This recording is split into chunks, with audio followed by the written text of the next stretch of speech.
Om Swastiastu. Om Guru Brahma, Guru Wisnu, Guru Dewa, Maheswara, Guru Satsat, Param Brahman, Tasmai Sri Gurave Namah.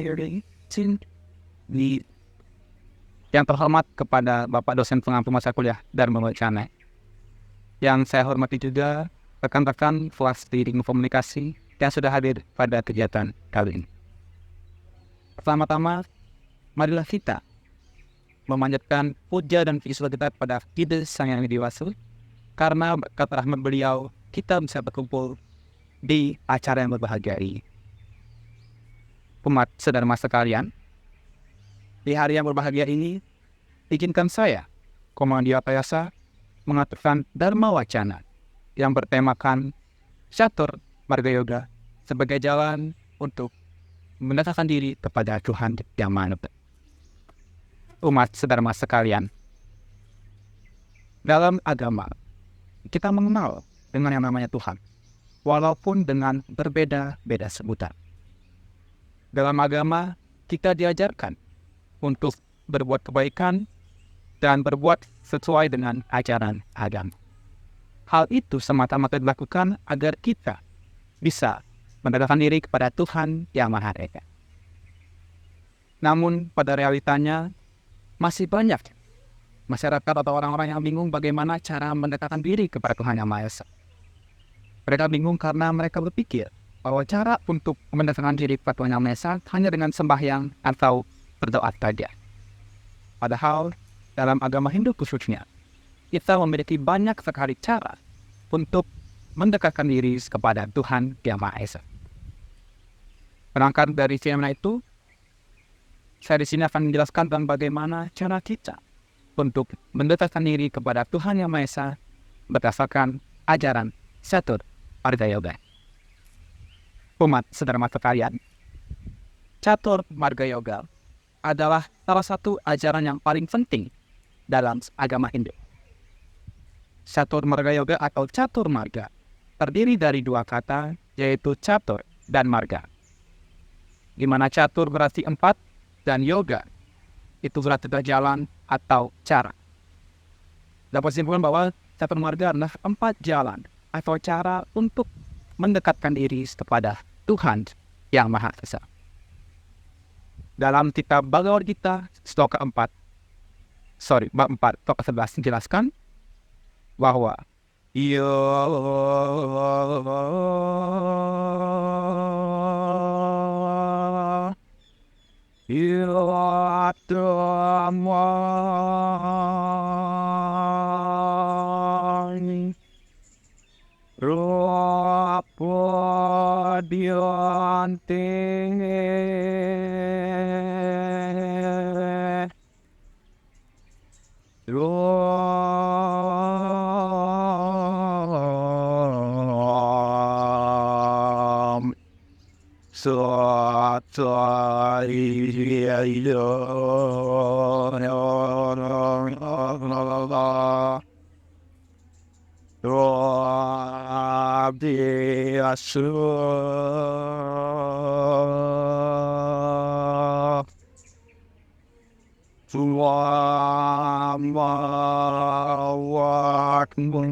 manusia waduh sarwasya,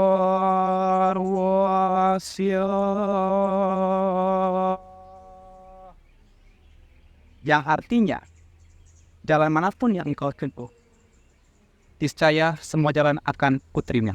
Oh, pada dari sloka tersebut dijelaskan bahwa Tuhan akan menerima semua jalan untuk menggapai dirinya, jalan manapun yang engkau gunakan. Umat dharma sekalian, kita masuk ke dalam bagian-bagian dari catur marga yoga. Yang pertama adalah Bhakti Marga Yoga. Bhakti Marga Yoga adalah jalan atau cara untuk mencapai Tuhan dengan cara kita dengan penuh cinta kasih dalam kehidupan ini. Bhakti Marga Yoga menekankan kita untuk bagaimana cara mengasuhi dan mengasuhi dari kehidupan dalam dunia ini. Bhakti Marga Yoga menekankan bagaimana kita membangun hubungan yang harmonis dengan Tuhan Yang Maha Esa, dengan sesama manusia, dengan lingkungan kita. Jika saudara ingin menempuh ajaran Bhakti Marga Yoga, saudara bisa memahami atau mempelajari ajaran Tri Itisaranai. Umat saudara sekalian, Tri Itisaranai sendiri adalah 3 penyebab kebahagiaan.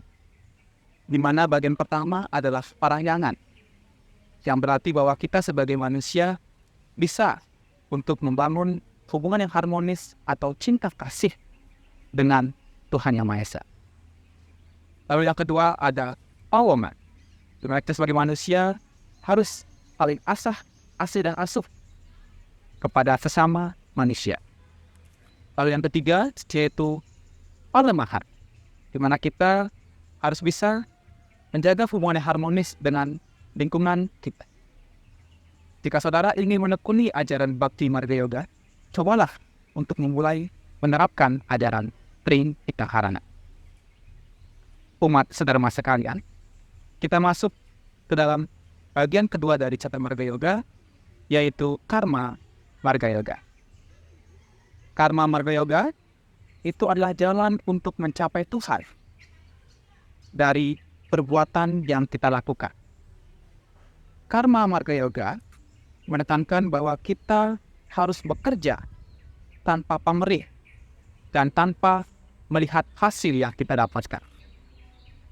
Di mana ajaran Karma Marga Yoga adalah ajaran untuk melepaskan kita dari ikatan karma sehingga kita bisa mencapai moksa. Umat saudara sekalian, contoh dari ajaran Karma Marga Yoga ini adalah dengan menekuni swadharma dari profesi yang kita punya. Misalnya jika saudara menjadi seorang mahasiswa, saudara seharusnya melakukan tugas-tugas mahasiswa, seperti membuat tugas, mengabdi kepada masyarakat, dan sebagainya. Dan jika saudara sebagai pejabat, saudara juga harus melakukan tugas sesuai dengan arahan dari peraturan dan tugas dari rakyat. Umat saudara sekalian, kita masuk ke tahap ketiga atau bagian ketiga dari catur Marga Yoga, yaitu Jnana Marga Yoga. Jnana Marga Yoga adalah jalan untuk mencapai Tuhan dengan cara mempelajari ilmu pengetahuan. Jalan yang bisa terbuat dari ajaran ini adalah dengan cara meneliti, dengan cara belajar, memahami, menerapkan, dan menyebarkan ajaran dari agama Hindu dan Weda. Jnana Marga Yoga ini adalah sangat penting sekali, di mana kita jika belajar Jnana Marga Yoga, kita bisa menembus pemahaman-pemahaman yang sebelumnya belum kita bisa gapai, tetapi ketika kita belajar Jnana Marga Yoga, akhirnya kita bisa menggapai sesuatu yang belum pernah kita gapai dan niscaya bisa mendekatkan diri kita kepada Tuhan Yang Maha Esa. Umat saudara sekalian, kita masuk ke dalam tahap keempat atau bagian keempat dari ajaran catur Marga Yoga, yaitu adalah Raja Marga Yoga. Raja Marga Yoga bisa bilang adalah ajaran yang paling sulit dilakukan dari bagian-bagian dari catur Marga Yoga, di mana Raja Marga Yoga ini adalah ajaran di mana kita harus melakukan pengendalian diri dan konsentrasi secara penuh. Adapun bagian-bagian ajaran dari Raja Marga Yoga ini adalah melakukan tapa, brata, yoga, dan samadhi. Tapa dan brata sendiri adalah tahap di mana kita mampu mengendalikan diri kita, mampu mengendalikan hawa nafsu kita, sehingga bisa kembali atau menuju ke arah yang lebih positif. Sedangkan ajaran yoga dan samadhi adalah ajaran di mana kita harus mampu fokus dan konsentrasi atau kalau misalnya pikiran kepada Tuhan Yang Maha Esa. Ketika saudara bisa melakukan ajaran apa berata yoga dan samadhi ini, maka niscaya saudara akan bisa menggapai Tuhan dan mencapai moksa. Umat saudara sekalian, itulah dia keempat bagian dari catur marga yoga, yang dimana saudara bisa menggunakan satu atau beberapa dari ajaran catur marga yoga untuk mendekatkan diri saudara kepada Tuhan Yang Maha Esa. Namun, jika saya simpulkan, ajaran catur marga yoga ini adalah ajaran yang saling berkaitan satu sama lain, di mana keempat ajaran ini adalah ajaran yang tidak bisa dipisahkan satu sama lain. Jika saya bisa memberi contoh, adalah misalnya, jika saudara sembahyang, saudara bisa menggunakan keempat ajaran itu sekaligus. Contohnya, jika saudara sembahyang, dalam ajaran karma marga yoga, saudara harus mempersiapkan apapun alat yang digunakan untuk melakukan sembahyang.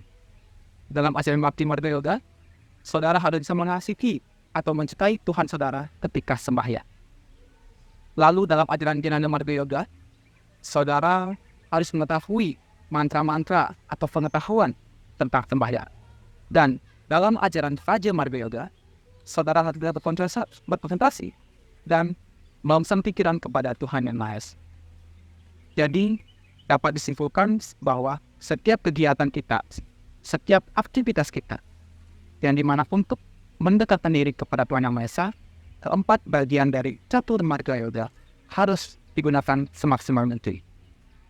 Karena jika menggunakan semuanya, niscaya saudara akan lebih cepat dan lebih mantap dalam menuju atau mendekatkan diri kepada Tuhan Yang Maha Esa. Umat saudara sekalian, demikianlah dan mewacana tentang catur marga yoga yang bisa saya sampaikan. Pertama-tama saya mohon maaf jika ada salah kata, asal kekurangan kata, atau kesalahan yang saya berbuat baik disengaja ataupun tidak disengaja. Saya berharap bahwa apa yang saya sampaikan ini dapat bermanfaat dan niscaya dikarunia oleh Tuhan Yang Maha Esa. Semoga bisa diimplementasikan untuk saudara sekalian semuanya. Demikian yang saya sampaikan. Kedudukan para mesanti, Om Santi, Santi, Santi.